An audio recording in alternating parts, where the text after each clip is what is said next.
Olá a todos, eu me chamo Luiz Cláudio Gonçalves Júnior, sou professor do Centro Universitário de Volta Redonda, no curso de Direito, e o meu diálogo aqui com vocês hoje é sobre um tema muito importante dentro da sociedade na qual a gente vive, né?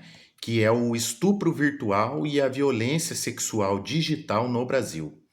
Impactos biojurídicos, desafios probatórios e os limites da intervenção penal em uma sociedade dataficada. Esse é o tema, né? Um pouco extenso, mas que traz todos os requisitos importantes para a gente poder compreender esse assunto. O uso de tecnologia, ele passou a ser intenso nas últimas décadas, né?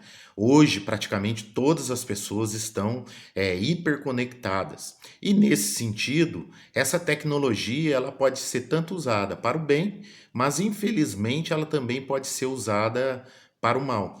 E nesse contexto, a gente tem aí vamos dizer assim, um impulso dos crimes digitais. E dentro dos crimes digitais, evidentemente, a gente tem os chamados crimes sexuais praticados pela internet. O objetivo geral dessa pesquisa é analisar o estupro virtual no Brasil, né? Estabelecendo aí seus limites à intervenção penal, né?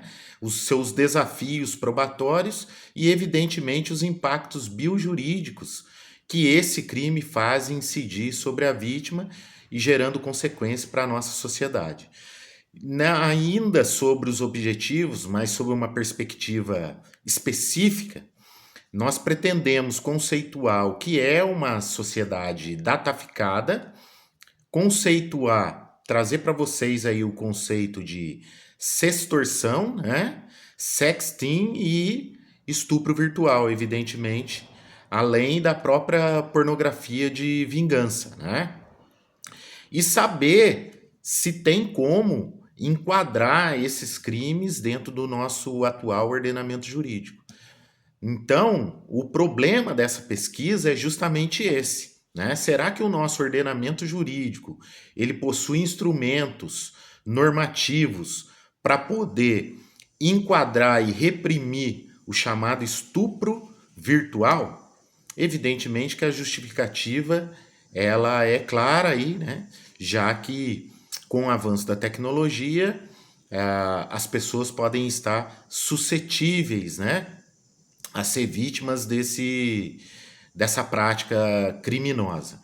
Então, partindo aí dessa perspectiva, né, a gente pode, a partir de agora, analisar o que vem a ser uma sociedade dataficada, né, a chamada datafication societar. Né? Uma sociedade dataficada são estágios da vida social em que as atividades humanas se realizam por interações, comportamento, decisões e até emoções são transformadas em dados digitais, coletados, processados e analisados por sistemas tecnológicos. Então, uma sociedade dataficada é aquela em que a realidade social ela passa a ser quantificada, monitorada e governada por dados, mediadas por plataformas digitais, né, algoritmos e a própria inteligência artificial, né, tão explorada hoje aí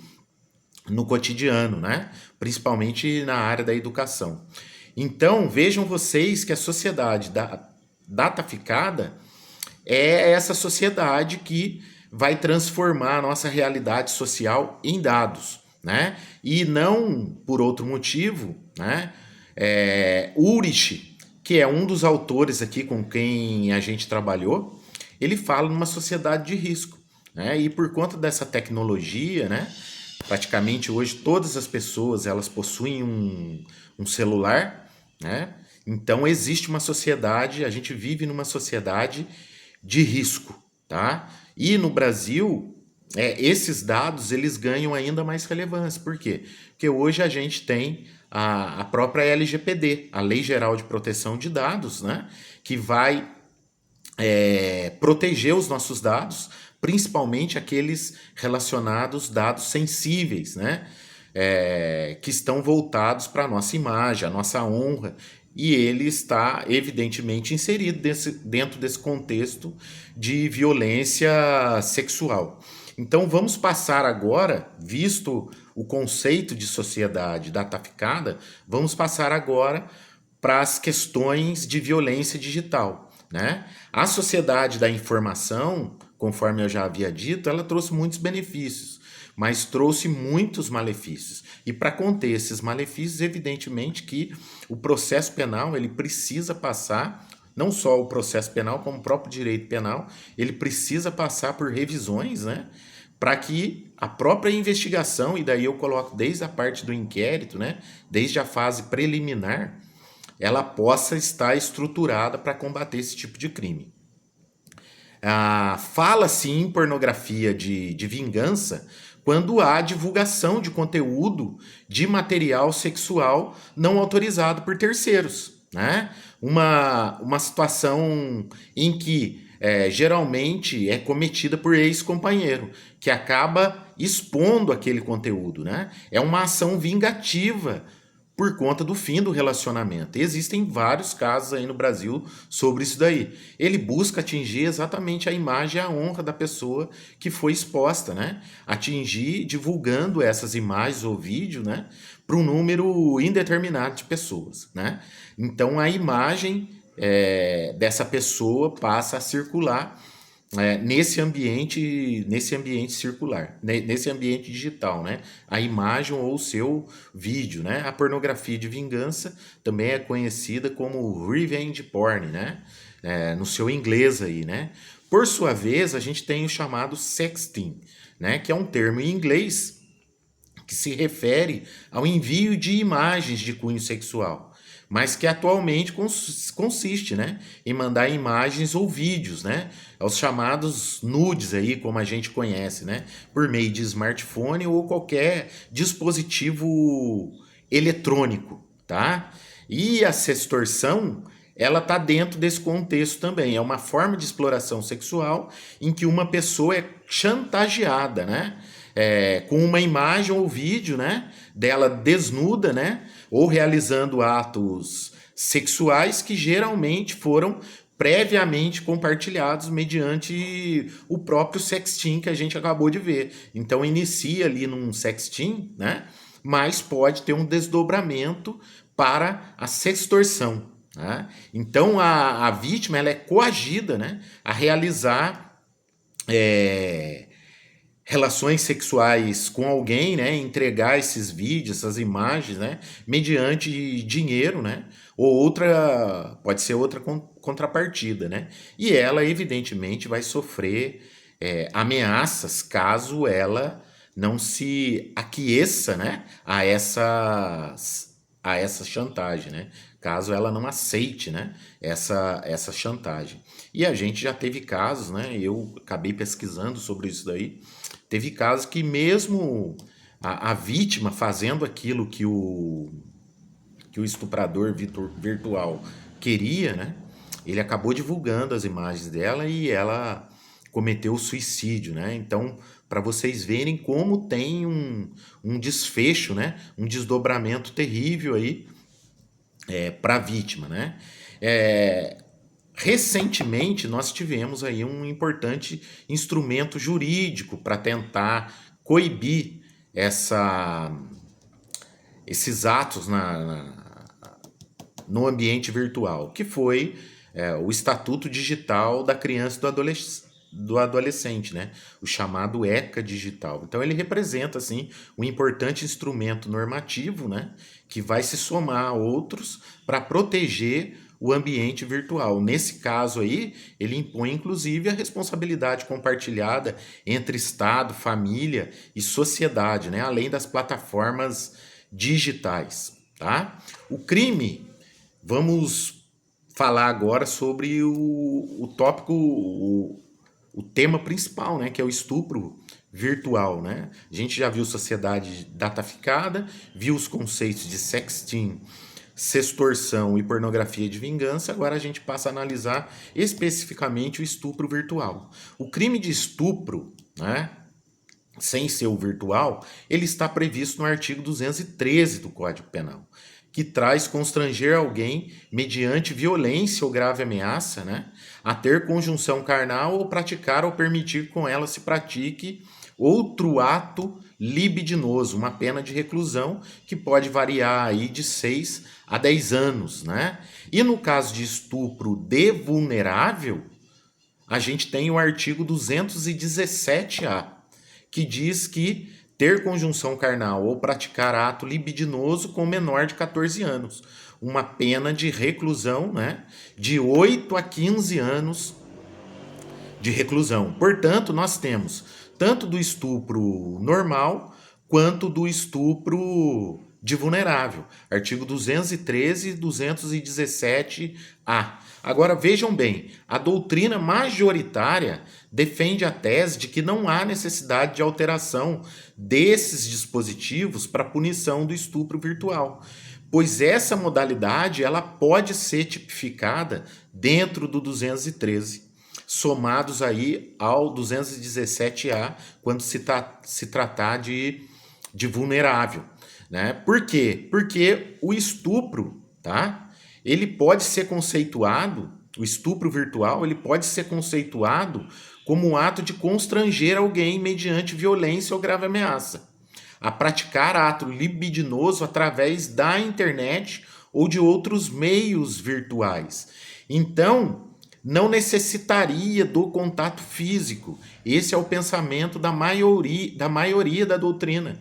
Ou seja, o estupro virtual ele pode ser enquadrado no artigo 213 ou até no 217-A, quando se tratar de vulnerável, ainda que não tenha o contato físico, ainda que não tenha o contato físico. Esse é um detalhe importante porque há ainda uma minoria dizendo que seria necessário um novo tipo penal para poder enquadrar. Todavia, eu já afirmo para vocês que a maioria da jurisprudência, a maioria dos doutrinadores entendem que o artigo 213 e o 217-A são aptos para o enquadramento do autor de crime de estupro virtual e é dessa maneira que vem sendo feito, tá?